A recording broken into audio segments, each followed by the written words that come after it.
Drinking on a fucking old bottle of Gnarly Heads Chardonnay. 06. 2015 December. You know what I'm saying? Much age on this one. Very golden color. Let's take a closer look.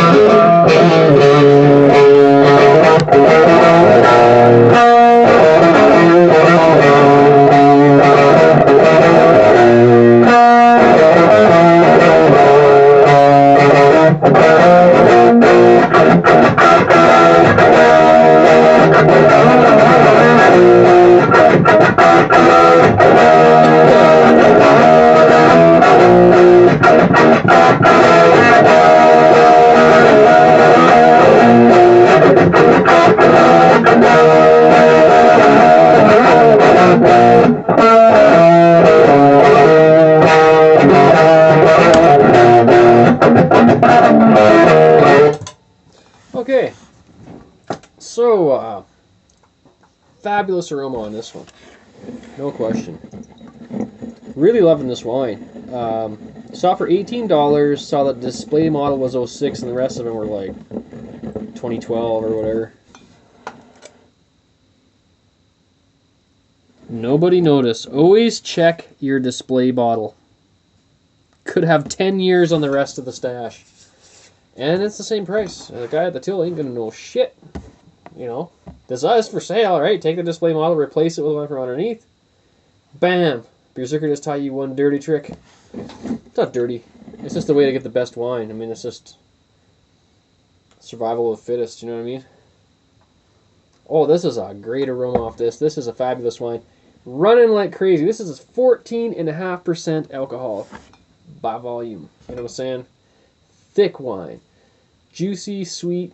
Not super sweet, though. It's got a little bit of sweetness, but a whole lot of fruitiness coming up in the wine. You know what I'm saying? And aroma-wise, we're getting like some crisp white fruit going on. I'd say maybe a little bit of pineapple in there, but mostly like pear, but like crisp like apple-y pear mixed with a pineapple a bit, like on the aroma.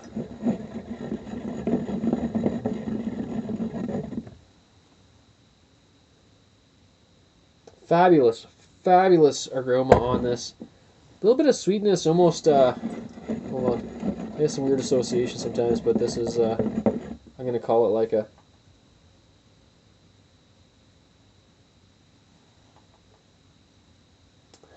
I'm just going to stick with the fruits, like the light fruits for now. I'm not going to throw any beer associations out there to confuse anyone. But, lacing, like sheet lacing, spider web lacing, runs, all that. Very thick wine. Very thick wine. Typical apple juice color here. Golden. Great right out of the bottle as soon as you open it. Ready to drink. Of course it is 06. Kind of a bit of an open fermented sake type vibe coming out of it. Of course that may just be from the age on it. Or maybe it is open fermented. It doesn't really talk much about that on the bottle. Let's get some tasting notes. It doesn't really tell us if it's open fermented, if it's oaked or whatever, any of that kind of stuff doesn't say. Really like their Old Vine Zinfandel, you know what I'm saying? Great product, great price. You want yourself a nice heavy duty red. Zinfandel, there's a bit of confusion. Some people, most of us know, but some people don't. There's the pink Zinfandel and the white Zinfandel and stuff. I don't mess around with that. I'm not saying like none of those are good or whatever, but like old vine Zinfandel, like red Zinfandel, is the one of the deepest, darkest, most powerful red wines out there. So these guys make one at a hell of a bargain. I recommend picking up a bottle of that. You can't go wrong. I typically try to stay under the $20 mark. This is 18. This is just at the top of my price point. You know, it kind of hurt a little bit to buy it, but I'm really glad that I did, and I didn't end up with 2 bottles of crap wine. I'd rather buy 1 bottle of good wine than 2 bottles of crap wine. And so check out the wine playlist and the Beerzerker channel. So maybe subscribe. You know what I'm saying? If you're into some wines, because I'm after world class wines at $9 a bottle, and I found a few. So check them out. And yeah, I've been burned on like $35 bottles of wine and stuff. So I don't know. I'm big into like the Chilean Merlot and South African stuff. Like anything from Two Oceans is a steal. They had the Cab Sav blend with Shiraz or something like that. Wasn't that good, but like their Malbec and stuff. Anything from Two Oceans, like you're talking like $9 a bottle. You know, and a lot of great Italian white wines. Like say Chilean Merlots. And then the odd thing from Italy really blows me away. And you get the odd thing from Spain that's pretty damn solid. And then you get these odd Pinot Noirs from here and there. Yeah, you need to go check that playlist out. That's what I'm saying. Maybe I'll try and link the whole playlist up in the description box. That'd be cool. I think I can do that. So I've just been sniffing this wine for a few minutes anyway. It's fabulous. Take my word for it. We're getting like the dandelion tops, the yellow dandelion tops with a bit of mustard, kind of shooting up straight through that generic kind of Chardonnay thing you get out of Chardonnays, right?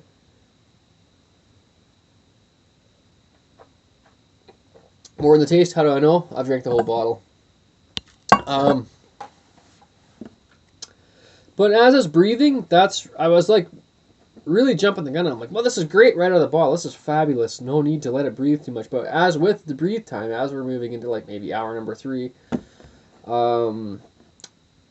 it's really getting mellow. You know what I mean? This is great. And as my palate's becoming more accustomed to the brew, is that allowed? Can I say brew? Very crisp, very, very fucking crisp. Right up there. Like it just smells crisp and vibrant, but yet soft in the back and subtle, smooth. That sweetness just really filled it out. A lot of Chardonnays I've had have been like just these awkward. I think maybe Chardonnay is a great wine to age. You know, maybe. But I think just Gnarly heads bringing. I don't know what these guys are up to. Maybe they maybe they were in at the beginning. Maybe they just really fucking dominated the California wine scene and bought up some. I made some business deals with some kick-ass vineyards or whatever they're doing there because like their old vines Zinfandel, bam, what is it like? $12 a bottle? Are you kidding? You'd be crazy not to buy it. I promise you. Unless you get like the worst year ever, you're gonna be really impressed with that wine. Although Boggle had one, another old vine California one. I recommend old vines in from California. Actually, there are a couple shit ones out there, but back to the Chardonnay. Or more like Chardonnay, as my buddy Russ refers to this varietal. But that's the thing, right? Like Chardonnay maybe has a bad rap amongst a lot of us. Maybe we're just through with Chardonnay. Maybe we don't want to deal with that shit. Oh, this is so subtle now. It's just so mellow. Just got mellow. Like I said, like just not more than 15-20 minutes ago drinking on this, I was getting like mega sake open fermented vibes out of it. It was just really vibrant and upfront as opening it, and now we're moving to hour number 3. This is just getting really mellow. Really mellow.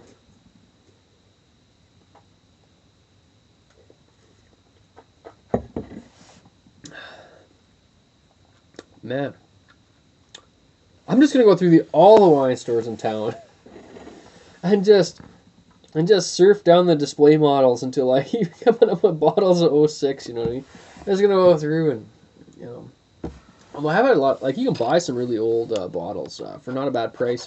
Tempranillo is one that people like to age, and you can get a lot of Tempranillo that's just already ancient, you know, for not a bad deal.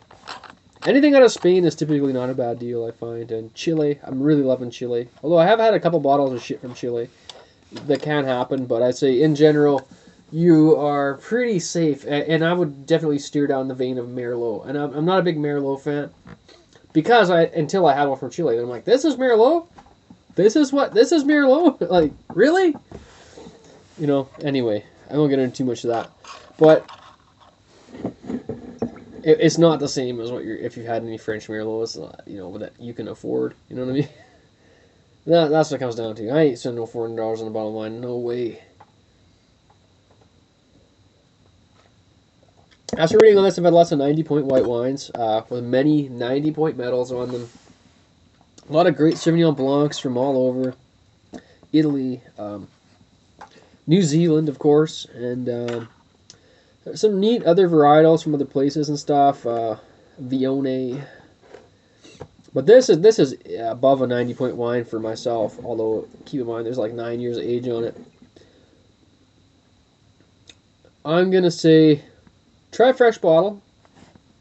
Or not fresh, get it as old as you can, because this is great. This is heavy, thick, a bit of sweetness to it, really surrounding it and mellowing out that big Chardonnay blast you may be used to getting.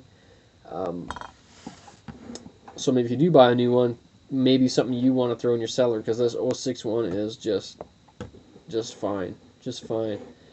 If you find a deal on it, like buy a case of it, you know. I don't know. I'm assuming that everyone out there is millionaires and they got this huge mansion and they got a gigantic wine cellar. So if you're one of those people, to buy a case of it, throw it down there and just, this is my Gnarly Head, you know, 2012 case that I found. You'll be drinking it in the year 2525. You know what I'm saying?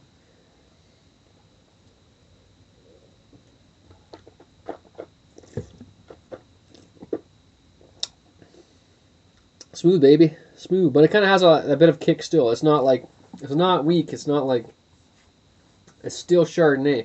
It still has that blast. And put a lot of air through it, even though when it's mellowed like this, it still, you can see that boof, big fucking Chardonnay explosion.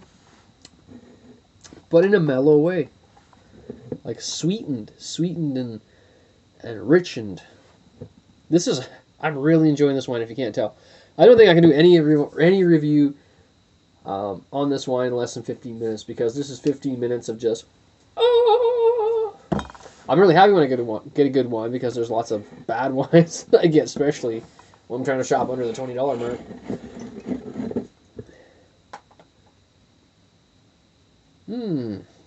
Damn. Yeah, just fucking sheet lacing on these runs. Just sick, ludicrous runs. Well, anyway, I'm going to score this wine 94 points, fresh, hour 1, hour 2, hour 3, hour 4. Unless this wine's like a day and a half old. And even then, it probably will still be pretty good. This is like a 94-point wine. It's above 90 points.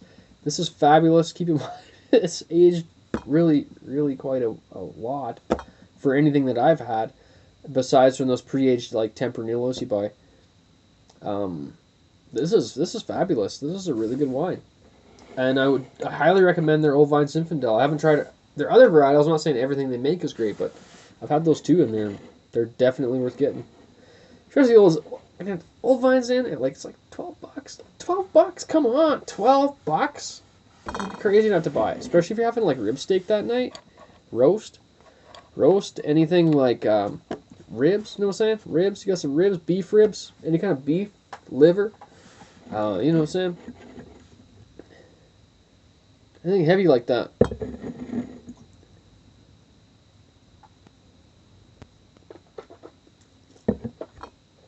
Loving this wine.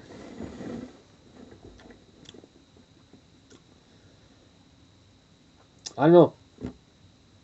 It's just fairly complex, but like in a mellow way. With still that Chardonnay presence. You can still tell it's a Chardonnay right through the middle. Bam! You get that big burst of Chardonnay, and then it's back to the sweet, mellow, nice, milky, kind of, not milky per se, but like just smooth, sweet, pleasant, mild, fruity, thick, heavy juice. You know what I'm saying? I'm just gonna keep praising the wine. You know what I'm saying? Oh, yeah. Zesty, bang in your grill, right up the fucking sinuses. Boom, fucking Chardonnay with some sweetness. That's awesome.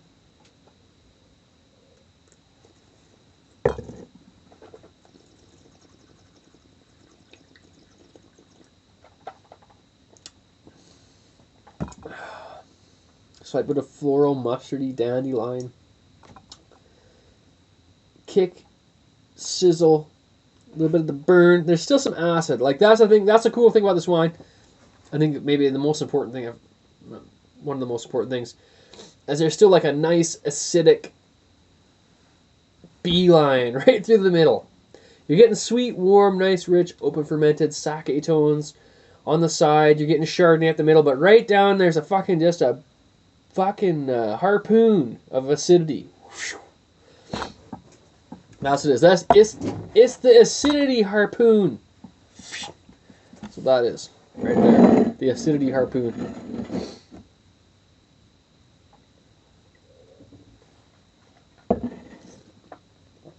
Yeah, I think I'm gonna end it here.